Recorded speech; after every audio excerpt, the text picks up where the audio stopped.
Elhamdülillahi Rabbil alemin. Ve sallallahu aleyhi ve sellem ala hayri halqihi Muhammed ve ala alihi ve sahbihi ecma'in. İnşallah tevhid kitabına savaplı olan tavız. Bugünkü bölüm after ayet cetet. Babu kavlillahi ta'ala. Felemma etahuma salihan ceala lehum şuraka fîmâ etahuma. Uşul ayette tema koydu. Allah Teala'larga salih perzent belgenden keyin alar ne? Allah Teala'ga şerikteş kılıştı. Allah Teala bergen nersesinde şirk kılıştı deydi. Bu bölümden maksat ta'bidul esma li gayrillah. Allah'tan başka nersege attardı kul iretinde tanıdık kılın. Misal için Abdullah desek, neyse Kırgızca kotanılması Allah'tan kulu degen. Abdurrahman desek, Rahman'ın kulu degen Allah'tan ısımlarına. O şonu Allah'tan ısımından başka bir nersege tanıdık kılgan bolsa, oşol bolbeyt ekendigine dalil bolot. Oşol nersene şeriatта aram болгон кайтарылган. Oşol жөнүндө айтып жатат. Oşol нерсенин өкүмү жөнүндө. Misal için Abdurrasul, peygamber bizde Abdurrasul деген аттар бар, peygamberдің кулу деген да, бул туура эмес. Жана ошондой эле илгерки арабтарда Абдушшамс, күндүн кулу деген ошол сыяктуу аттар болгон. Ошолордун өкүмүнү баяндоо. Жана бул нерсе ошентип атаган бул тавхидке каршылаш келет. Анткени Аллах Таалага гана табид, кулчулук кылуу Аллахка гана болуш керек. Бул сөздүк түрүндөгү Allah'tan başka kulçuluk kılуу аталынса дагы анда эмне бул арам болот. Ошол жөнүндө келген аят хадистерди эскерди. Биринчи аятта эскерип атат. Фаламма атахума салихан жаала лахум шурaka фима атахума. Бул аят Адам алейхиссалам менен Хавва энебиз жөнүндө болуп атат. Бул аяттын башында алды жанында келет. Фаламма тагашаха Адам алейхиссалам Хавва энебизге кошулганда дейт. Hamalet al ne boyunda boldu deydi. Hamlen hafifan jumşak mындай juka boyunda boldu. Жаңы boyunda bolgondo жеңил болот da boyunda bolgon. Ошондой boyunda boldu deydi. Famarrat bi. Al жаңы boyunda bolgondo al kыйналган жок. Себеби жаңы boyunda bolgondo билинбейт, оорундук келбейт. Бемарал отуруп туруп кыймылдап жүрдү дейт да. Андан кийин falamma asqalat уже ал боюндагы чоңоюп, оорлашып баштаганда, төрөткө жакында баштаганда, алар дуа кылышты дейт. Дааллаху раббахума. Ал экөө Аллах Таалага ушундай деп дуа кылышты. Аллах Тааладан талап кылып дуа кылышты.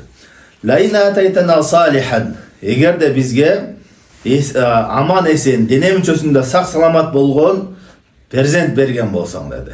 Балабыз ушу амандыкта төрөлгөн болсо, оорукчан эмес, саламатта төрөлгөн болсо, La nakunanna mineş-şakirin. Biz sana şükür kıluvchilardan bolabız dep dua kılıştı. Adam aleyhissalam menен Hawva enebиz. Hawva enebиz төрөткө жакында калган учурда, ошондо бе Аллахым ушул балабыз биздин аман эсен, сак саламат, ден соолугу чың болуп төрөлгөн болсо, биз сага шүгүр кылуучулардан болобуз деди.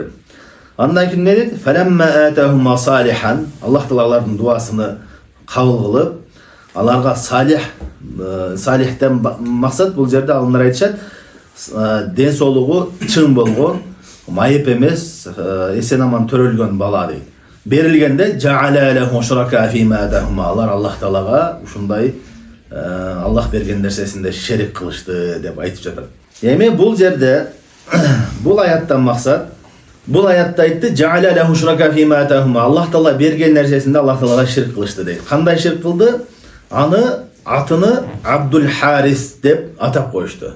Adam aleyhissalam menен Hawva enebиz janagını Allah'tın atına emes Abdul Haris dep Haris'in kulu dep. Haris degen alımдар айтышат bul şeytan karışakalardan burada şeytanın atı bolgon depçi. Kийин iblis bolup atalıngan dep. Oşol Abdul Haris dep atap koyuştu. Bul nerseni Allah Taala oşo tasmiyada atoodu, şirk dep atadı dagы. Al ekөө ушундай Allah Taalaga şirk kılıştı dedi. Bul sebebi gelet nege anlar eme kılgandığı. Emi bul jerde negizgi maksat İbn Hazm aytып атат. Qala İbn Hazm ittafaqu ala tahrim kulli ismin mu'abbadin li ghayrillah ka'abd Amr ve Abdul Ka'ba ve gayri zalik. Haşa Abdul Muttalib. Alımдар bardygy bir pikirge kelişken, alımdardын arasında icma bolgon talaşsız masele deyt bul. Allah'tan başkaga uşunday kulduk kılıp atalgan bolso, Abdurrasul, daha başka Abduşşams dep, Abdul Haris, uşu siyaktуу attar menен atagan bolso, Ka'banın kulu, Abd Amr'in же болсо Abdul Ka'ba dep atagan bolso, munun bardygy aram ekendiginde alımдар bir pikirge kelişken dedi. Бирок эмне Хаша Абдул Мутталиб, бир гана Абдул Мутталибтен башкасы деп Ибн Хазм деген алым айтып жатат. Абдул Мутталиб деп атаса болот, андан башкасынын бардыгы арам деп айтты. Негизи бул ушул арам. Эгерде Аллахтын ысымдарынан башка ысымга ошентип Абду деген ат менен койгон болсо, анда шариятта бул арам болот. Бирок Абдул Мутталиб деген арамбы, арам эмеспи дегенде Аллах алем туура ой боюнча бул Абдул Мутталиб дагы арам. Бул ижмадан, жанагы ижма боюнча Абдул Мутталибдан башка алымдар айтат, Абдул Мутталиб дагы арам дейт. Не себептен дегенде, не себептен ал арам эмес деп Ибн Хазм айтып атат десе, анткени пайгамбарыбыз саллаллаху алейхи вассалам ушундай деп айткан. Пайгамбарыбыздын абасы Абдул Мутталиб болгон, ошол Абдул Мутталиб деп аталынып жүргөн исламдан кийин дагы. Бирок ал исламга кирген эмес. Пайгамбарыбыз ушундай деп айткан: "Ана набийю ла казим", мен жалганчы эмесмин, мен пайгамбармын. "Ана ибн Абдул Мутталиб", мен Абдул Мутталибдин баласымын деп айткан. Пайгамбарыбыз тастыктап атат. Ошол себептен Абдул Мутталиб деп атаса болот, андан башка аттар болбойт деп айтып жатат. Алымдар буга жооп беришет. Бул жерде биринчиден Абдул Мутталибдин аты бул Абдул Мутталиб эмес. Ал ошол лакабы болгон, ошо менен белгилүү болуп калган. Ал не Шейба болгон. Аты, өзүнүн аты Шейба болгон. Аны Мединада төрөлүп, Мединада чоңойгондо кичинекей кезинде ошол атасы болсо Мединага барып, өзүнүн атасынын бир тууганы Мединага барып алып келгенде меккеликтер көрөт да, алыстан көрүп кул алып келген окшойт деп Абдул Мутталиб деп, Мутталибдин кулу деп ошону менен аталып калган да. Ошо менен белгилүү болуп калган. Биринчиден ошондой, экинчиден алымдар айтат, Абдул Мутталиб деген бул хикая, мындайча айтканда болгон окуяны, уже ал болуп калган нерсе, аны өзгөртө албайсың. Айтып кабар иретинде сен Абдул Мутталибди башка нерсе менен айтсаң таанылбайт да, ал белгилүү болбойт. Ошол себептен эмне таанылып калган, болуп калган нерсени айтып атат. Мен Абдул Мутталибдин, силер тааныган Абдул Мутталибдин баласымын деген мен айтып атат. Аны тастыктаган иретте эмес, Абдул Мутталиб деп атаса боло берет деген иретте айтып аткан жок. Ошол себептен шариятта эмне туура ой боюнча эч бир атты Абду деп атаган Аллахтан башка, Аллахтын ысымдарынан башка нерсеге Абдул Каба, Абдул Шамс, Абдул Манаф деп ушул сыяктуу Абдул Манаф деп аттарды атаган болбойт дейт. Эми жанагы аятка кайта турган болсок, жанагы аятта Адам алейхиссалам менен Хава энебиз балалуу боло турган болсок, эсен аман төрөлө турган болсо, биз шүгүр кылуучулардан болобуз деп айтты. Бул аяттын тафсиринде Абдуллах ибн Аббас радыйаллаху анху айтат: "Ва ибн Аббас фил ая кал: "Ламма тагашшаха Адам Мухаммад фаатахума иблис." Адам алейхиссалам Хава энебизге кошулгандан кийин, ал боюнда болгондон кийин ага иблис, аларга шайтан келди дейт. "Инни сахибукума аллази ахрajtukuma minal janna."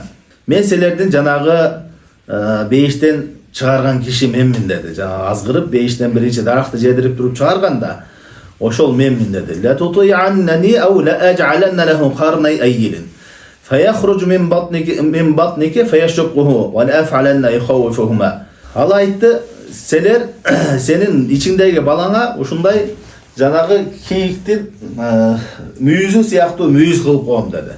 Ал эмне төрөлүп атканда, сенде төрөлүп атканда ичиңди жарып чыгат деди ал. Ичиң жарып чыгат деп ошентип коркутту.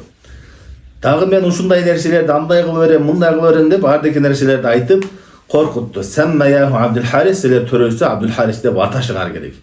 Эгерде мага ушул нерседе баш ийбей турган болсоңор, анда эмне, мен силерге ушундай балаңарды ошондой кылып төрөтөм, ага мүйүз чыгарам, ичин жарып кетет деп коркутту. Алар ага шайтанга баш ийишкен жок, ага моюн сунбай макул болушкан жок. Анда эмне, ал өлүк бойдон төрөлдү дейт. Тирүү төрөлгөн жок, өлүк төрөлдү. Бул Аллах Тааланын аларга болгон сыноосу. Аллах Таала шайтан кылып койгон жок аны, шайтан өлтүрүп койгон жок. Аллах Таала аларды сынап атат. Андан кийин дагы келди. "Сумма хамалат фаатахума", дагы боюнда болду. Дагы ал эмне, ошол нерсени кайра айтты. Дагы эметпесеңер мен силерди дагы эме кылам деди. Ушундай кылып өлтүрөм деди. "Фаадракахума хуббул валад фасаммаяху Абдул Харис". Алар эмне, баланы жакшы көрүшүп, баласак болушуп дейт. Ага моюн сунуп кетишти, дагы Абдул Харис деп атап койду. "Фазалика кавлуллах кавлуху таала жа'ала лаху шурaka фима атахума". Бул аяттын майысы Аллах Таала ушул нерседе Аллах Таала берген нерсесинде алар ширк кылышты Аллах Таалага деген аяттын майниси ушундай деп айтты. وله بسند صحيح عن قتادة شركاء في طاعته ولم يكن في عبادته. Эми Катада деген табиин дагы ушуну тафсирлеп айтып атат. Бул жерде ширктен максат шайтанга моюн сунууда Аллах Таалага ширк кылып атат дейт. Бул деген чоң ширк, кичинекей ширк кылып атат деген майниде эмес дейт. Түшүндүңбү? Ал ибадатта Аллах Таалага ширк кылышкан жок дейт алар. Ибадатта ширк кылган жок. Шайтанга эмне? Моюн сунууда. Аллах Таалага моюн сунуу керек. Негизи бардык күнөөлөр, жалпы күнөөсүлөр, булар жалпы майниде ширк деп аталынат. Анткени Аллах Таалага моюн сунуп, Аллах Тааланын каалоолорун ээрчиш керек да анын нафсы. Эгерде өзүнүн нафсын ээрчиген болсо, же болбосо шайтанга моюн сунуп ээрчиген болсо, моюн сунган болсо, ошол нерседе Аллах Таалага шерик кошкон болот. Ушундай бардык күнөөлөр ширк деп аталат. Бул кичинекей күнөөлөр да ушундай деп аталат. Түшүндүңбү? Шайтанга кайсы нерсесинде баш ийген болсо, ал жалпы майнинде ширк деп аталат. Бирок өзгөчө жеке майнидеги ширк болуп эсептелинбейт ал.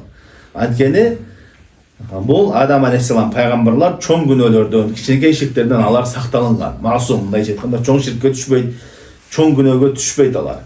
Алар эмне кичинекей күнөөгө. Бул жерде алар эмне болгондугу баланы жакшы көрүшүп, Аллах Таала бул шайтанга ушундай мүмкүнчүлүк берген экен деп ишенишип, корккондуктан ушинтип атап коюшту. Ошо тасмияда арам иш кылып коюшту. Аллахтын атынан башка нерсеге таанык кылып атап коюшту.